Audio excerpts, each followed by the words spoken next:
Hello అండి. తక్కువ క్లాత్‌తో బేసిక్ ఫ్రాక్ ఎలా స్టిచ్ చేయాలో చూపిస్తానండి. ఇది వచ్చేసి నేను 50 రూపీస్‌కి తీసుకున్నా అండి. 80 సెంటీమీటర్స్ ఉంది. ఫ్యాబ్రిక్ వచ్చేసి కాటన్. ఇక్కడ స్కిప్ చేయకుండా చూస్తే స్టిచ్చింగ్ రాని వాళ్ళు కూడా ఈజీగా స్టిచ్ చేయొచ్చండి, బిగినర్స్ కూడా. అండ్ ఫస్ట్ ఇట్లా 4 ఫోల్డ్స్ చేసుకోవాలండి. ఫోల్డింగ్ సైడ్ వచ్చేసి మన సైడ్ ఉండాలండి. ఓపెన్ సైడ్ అనేది అపోజిట్ ఉండాలి. ఈ ఫ్రాక్ వచ్చేసి 4 ఇయర్స్ పాప సైజు. ఫస్ట్ ఇక్కడ వచ్చేసి మనం స్ట్రెయిట్‌గా ఒక లైన్ డ్రా చేసుకోవాలండి.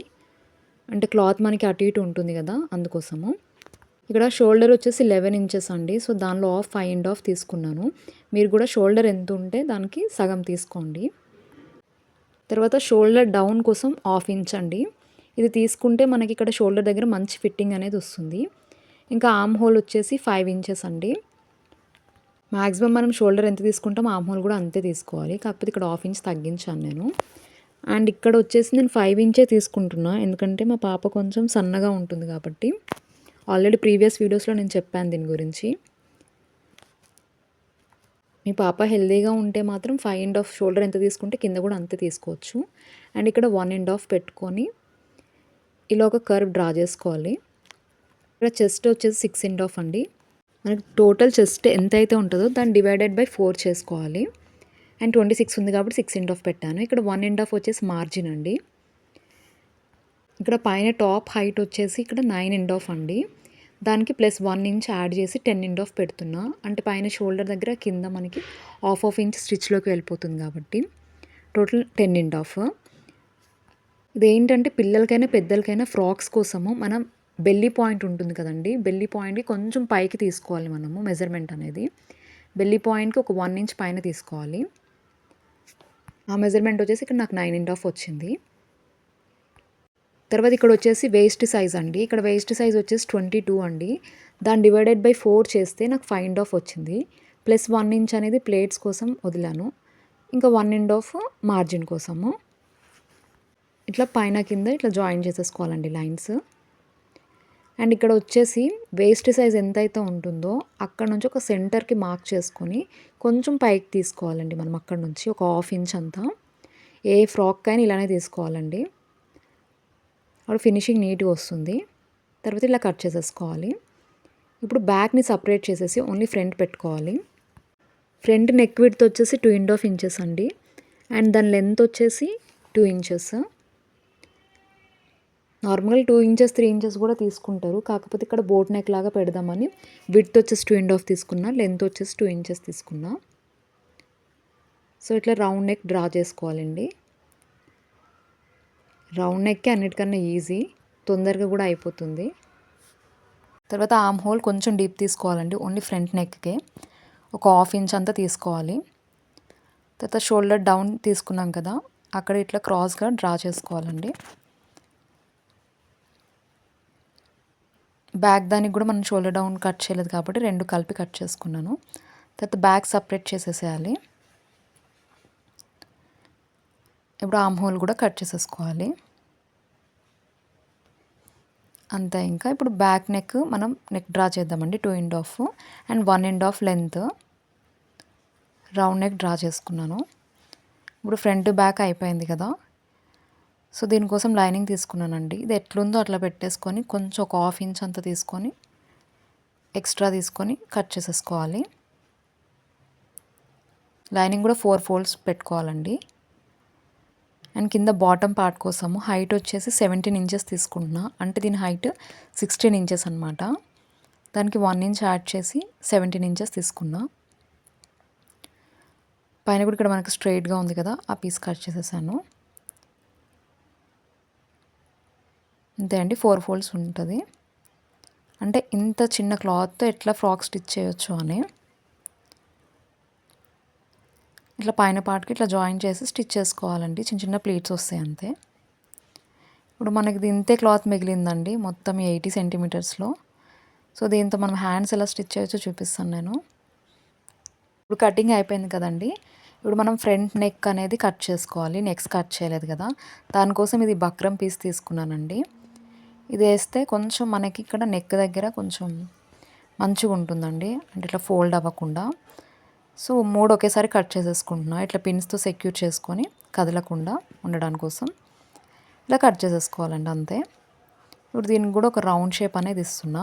ఇప్పుడు ఈ బక్రం పీస్ అనేది బయటికి కనిపించకుండా ఉండాలంటే ఫస్ట్ ఒరిజినల్ పెట్టుకొని దానిపైన ఇట్లా లైనింగ్ పెట్టుకోవాలండి. దాని మీద బక్రం పెట్టాలి, ఎప్పుడైనా గుర్తుపెట్టుకోండి. రౌండ్గా స్టిచ్ వేసేసేయాలి. మీరు కావాలంటే ఐరన్ కూడా చేసుకోవచ్చు. నేను ఇంకా ఎందుకు అని డైరెక్ట్ పెట్టేసుకున్నాను ఇట్లా. ఇది కాటన్ క్లాతే కదండి, స్టిఫ్గా ఉంటుందని. తర్వాత ఇట్లా రివర్స్ తిప్పేసుకోవాలి. ఇప్పుడు చూడండి మనకి బక్రం అనేది లోపలికి వెళ్ళిపోయింది, ఇంకా బయటికి కనిపించదు, అసలు బక్రం వేసినట్టే ఉండదండి. సో దాన్ని రివర్స్ తిప్పేసుకొని ఇట్లా దాని మీదకి వెళ్ళి ఇట్లా స్టిచ్ వేసేసుకోవాలి. తర్వాత మొత్తం జాయిన్ చేసేసేయాలండి, లైనింగ్ ఇంకా ఒరిజినల్ పార్ట్ మొత్తము. ఇట్లా జాయిన్ చేసుకున్న తర్వాత ఎక్స్ట్రా ఉంటుంది కదండి, అది కట్ చేసేసుకోవాలి. అంతే అండి, ఫ్రంట్ పార్ట్ మనకు కంప్లీట్ అయినట్టే. సో వెనకాల మనం ప్లేట్స్ పెట్టడానికి 1 ఇంచ్ వదిలాం కదండి, దానికోసము ఫస్ట్ ఆ ప్లేట్స్ కోసం ఏం చేయాలంటే మనం ఇక్కడ 1.5 మార్జిన్ పెట్టాం కదా, అక్కడ ఒక ఖర్చు పెట్టుకొని అక్కడ నుంచి సెంటర్లో కూడా ఒక ఖర్చు పెట్టుకొని ఇట్లా ఫోల్డ్ చేసుకోవాలండి. ఎక్కడైతే మనకి ఫోల్డింగ్ అనేది వస్తుందో అక్కడ ఖర్చు పెట్టుకోవాలి. సో ఇక్కడ వచ్చేసి మనము ప్లేట్ అనేది పెట్టుకోవాలండి. అండ్ అటు సైడ్ కూడా అంతే, అంటే మనం మెయిన్ వేస్ట్ దగ్గర నుంచి సెంటర్ పాయింట్కి పెడితే మనకి ఎక్కడైతే వస్తుందో ఫోల్డింగ్ అక్కడ మనకి ప్లేట్ అనేది వస్తుందన్నమాట. పెద్దవాళ్ళకు కూడా అంతే అండి. ఇట్లా ఒక 4 ఇంచెస్ పెట్టుకున్నాను దీని లెంత్ వచ్చేసి. బ్యాక్ సైడ్ కూడా సేమ్ ఇంతే అండి. తర్వాత అట్ ఆఫ్ పెట్టుకొని ఇట్లా వీడియోలో చూపిస్తున్నట్టుగా మార్క్ చేసేసుకోవాలి క్రాస్గా. తర్వాత ఇట్లా స్టిచ్ వేసేసుకోవాలండి ఫోల్డ్ చేసి, 2 సైడ్స్ అంతే. మనం బ్యాక్ సైడ్ కూడా ఇంత పెట్టుకోవాలి, ఎవరికైనా ఇంతే అండి, పెద్దవాళ్ళకి కూడా ఇంతే, పెద్ద సైజులకు కూడా. ఫ్రంట్ నెక్ అయిపోయింది కదండి, ఇప్పుడు బ్యాక్ నెక్ చూద్దాము. బ్యాక్ నెక్ కోసం ఫస్ట్ ఒరిజినల్ పెట్టి తర్వాత దాని మీద లైనింగ్ పెట్టాలండి. సేమ్ ఇందాక ఫ్రంట్ నెక్ ఎలా అయితే పెట్టామో అలానే ఆ లైనింగ్ మీద ఇట్లా బక్రం పెట్టేసుకొని స్టిచ్ వేసేసుకోవాలండి. ఫస్ట్ నెక్ నాకు బక్రం కనిపించొద్దంటే ఇట్లానే పెట్టేసుకోవాలండి. తర్వాత మనం లోపలికి మడిచి ఫోల్డ్ చేసుకునే ముందు షోల్డర్ జాయిన్ చేసుకుంటాం కదండి, ఇట్లా షోల్డర్ కూడా మనకు స్టిచ్ కనిపించొద్దు అంటే ఫ్రంట్ పార్ట్ తీసుకొని ఇట్లా లైనింగ్ అనేది ఇట్లా లేపి ఫ్రంట్ పార్ట్ దాని మీద ఇట్లా ప్లేస్ చేయాలండి. ప్లేస్ చేసి స్టిచ్ చేసేసుకోవాలి షోల్డర్, ఇట్లా వీడియోలో చూపిస్తున్నట్టుగా షోల్డర్ ఇట్లా జాయిన్ చేసేసుకోవాలండి. అప్పుడు మనకి షోల్డర్ జాయింట్ అనేది కూడా కనిపించదు, మనకి లోపలికి వెళ్ళిపోతుంది.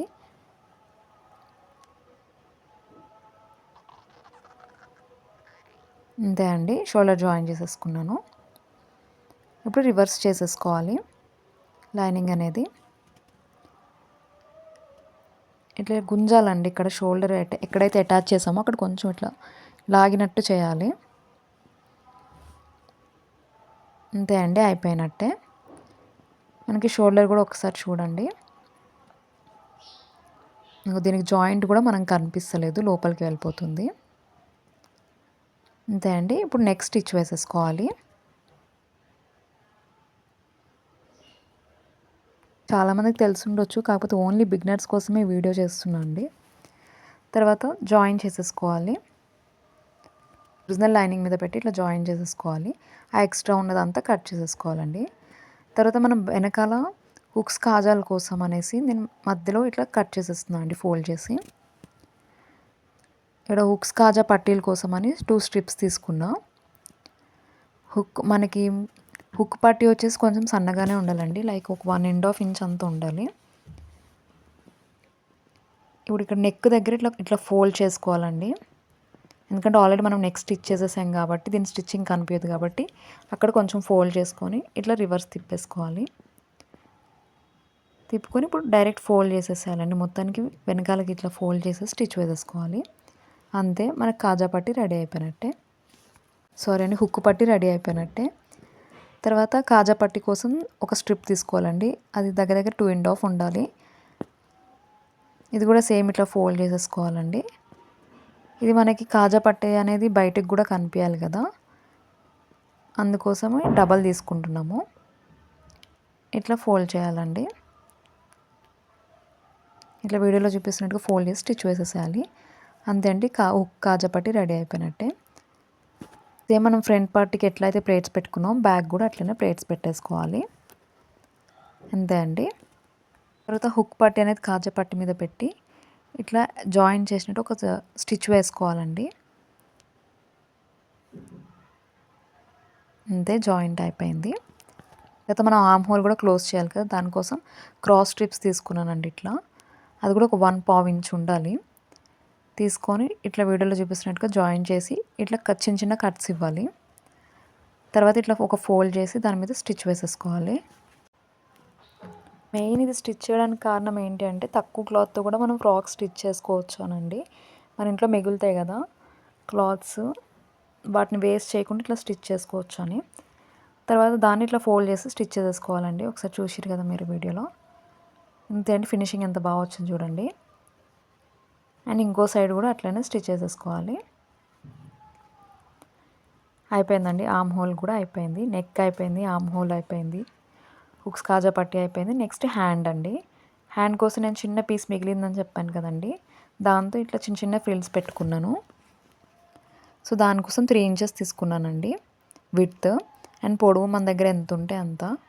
నా దగ్గర చిన్న ముక్క మిగిలిందండి, అంటే లైక్ ఒక 11 ఇంచెస్ అంతా మిగిలింది అంతే. సో దాన్ని ఇట్లా డబుల్ ఫోల్డ్ చేసుకొని ఒక స్టిచ్ వేసేసుకున్నాను. అండ్ షోల్డర్ నుంచి ఒక 2 ఇంచెస్కి మార్క్ చేసుకొని అక్కడ పెట్టానండి. ఇది ఈ క్లాత్ ఇట్లా పెట్టి చిన్న చిన్న ఫ్రిల్స్ పెట్టి స్టిచ్ చేసేసుకోవాలి. తర్వాత దాన్ని అటు సైడ్ కానీ ఆ ఫ్రిల్స్ మీద ఇంకో స్టిచ్ వేసేసుకోవాలి.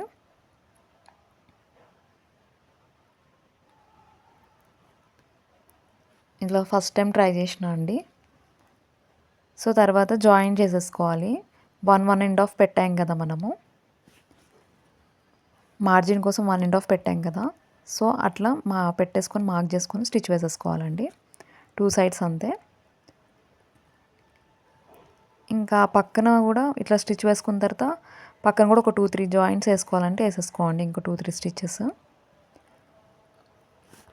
ఇంతే అండి, మనకి యోక్ పార్ట్ మొత్తం రెడీ అయిపోయినట్టే. తర్వాత కింద బాటమ్ పార్ట్ దీనికి అటాచ్ చేయాలి కదా, దానికోసము మనం బాటమ్ అనేది ఓపెన్ ఉండకుండా 2 సైడ్లు ఫోల్డ్ చేసేసుకోవాలండి. మనకి ఫ్రంట్ బ్యాక్ అని ఉంటుంది కదా, ఆ 2 సైడ్స్ మొత్తం జాయిన్ చేసేసుకోవాలి రౌండ్గా. జాయిన్ చేసుకున్న తర్వాత కింద బాటమ్ పార్ట్ ఆ ఫోల్డింగ్ అనేది, ఈ పైన పార్ట్ ఫోల్డింగ్ అనేది ఒక దగ్గర పెట్టుకొని 1.5 ఇంచ్ వరకు మనం ఏం స్టిచ్ వేసేయొద్దండి, డైరెక్ట్ పెట్టేసుకొని తర్వాత నుంచి ఫ్రిల్స్ స్టార్ట్ చేయాలి. చిన్న చిన్న ఫ్రిల్స్ పెట్టుకొని ఇట్లా వీడియోలో చూపిస్తున్నట్టుగా స్టిచ్ వేసేసేయాలండి. మళ్ళీ ఫ్రంట్ పార్ట్ ఎండింగ్కి వచ్చేసరికి 1.5 దగ్గర మళ్ళీ నార్మల్గా స్టిచ్ వేసేసుకోవాలి. స్టిచ్ వేసేసుకొని మళ్ళీ తర్వాత మళ్ళీ ఫ్రిల్స్ పెట్టేసుకోవాలండి. ఫ్రంట్ బ్యాక్ అట్లనే స్టిచ్ వేసేసుకోవాలి మొత్తం రౌండ్గా.